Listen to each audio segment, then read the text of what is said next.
Welcome to FDS MTG News for Tuesday, September 6th, 2022. Well, it seems we've got our answer as to whether Star Wars, the MCU, or other Disney properties will ever be in a Universes Beyond product, because on August 30th, Disney announced their very own collectible card game called Lorcana. Lorcana?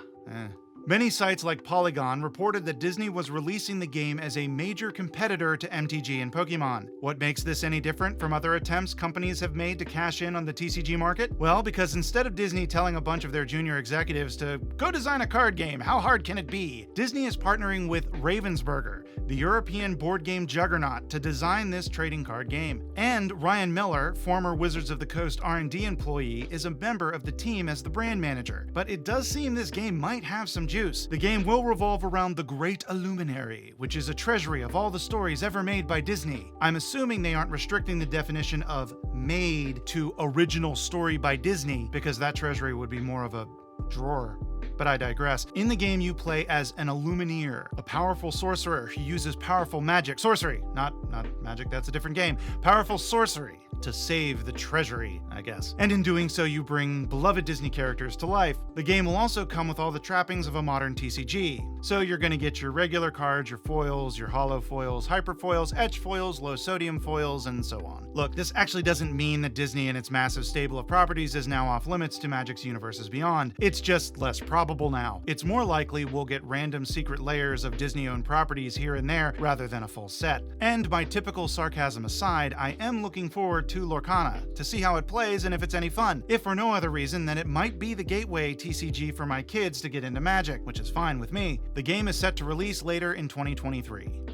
Dominaria United pre-release has come and gone for most of us, and for me, it was one of the best. And that assessment has nothing to do with the fact that I pulled a Liliana of the Veil out of my prize pack. Not at all. That being said, and I realize this is anecdotal, but at my LGS, my personal experience, and what I'm seeing on Twitter, it seems that mythics are, well, not mythic, at least in set boosters. If you ignore individual card worth and just look at rarities, in the past, 3 to 4 mythics in a box was a good box. I realize set boosters have a higher rate of pull for rares and mythics, but I've seen 9+ mythics being pulled in set booster boxes. And on Twitter, I've seen someone pull 3 Liliana of the Veils in one box. This all probably can be categorized as old man yelling at clouds, but I haven't seen anything like this in Magic. What have you been seeing in your pulls this past weekend? Has it been as crazy as I've been seeing, or has it been more normal? And again, I'm just talking about rarities here. Pulling 6 bulk mythics may feel bad, but it's still nuts that there were 6 mythics in a single box in the first place. Is this the new norm? And did anyone pull a Legends card, assuming you bought a collector's booster box and picked it up this weekend? Let me know your thoughts in the comments below.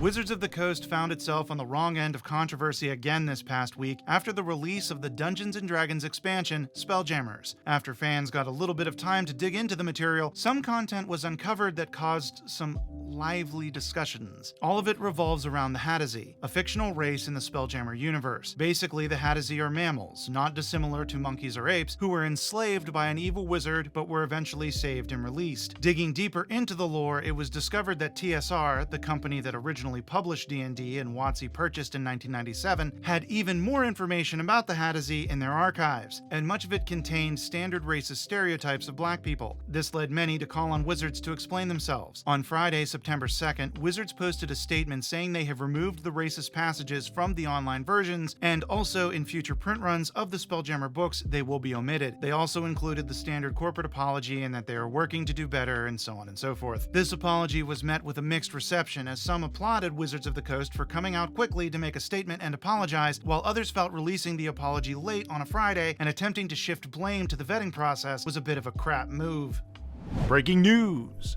I needed to squeeze a little bit more Magic news into this Magic News show, so I decided to report on a post that Mark Rosewater put on his Tumblr blogatog on September 5th, specifically 2 answers in particular. The first was asked by Tutu Bibo, asking the question, is Plane Chase the only one you feel has a reasonable chance of returning out of Plane Chase, Archenemy, Conspiracy, and Battle Bond? Mark's response was, my order of most likely to come back to least likely to come back is Plane Chase, Archenemy, Conspiracy, Battle Bond. So basically in the order that the question was asked. So it sounds like most likely to come back is Plane Chase and least likely to come back is Battle Bond, which is a little sad. That being said, that doesn't mean that it won't come back. It just means that it's less likely to come back than the ones above it on this list. But there was a follow-up question asked by Blazin Jison. You always say success breeds repetition, but how long has it been since Plane Chase? And weren't Battle Bond and Conspiracy successful? His response was, if we don't repeat things, that usually means they weren't as successful as you thought. Maybe Battle Bond and Conspiracy weren't as successful as we thought. Again, Mark sometimes is cheeky with his answers, but I thought it'd be interesting to throw that out there. What do you think? It sounds like we're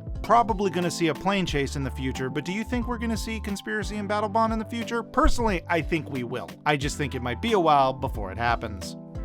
That about does it for today. Like, subscribe, check out my TikTok, Twitter, and Patreon, FDS_MTG, and click on stuff.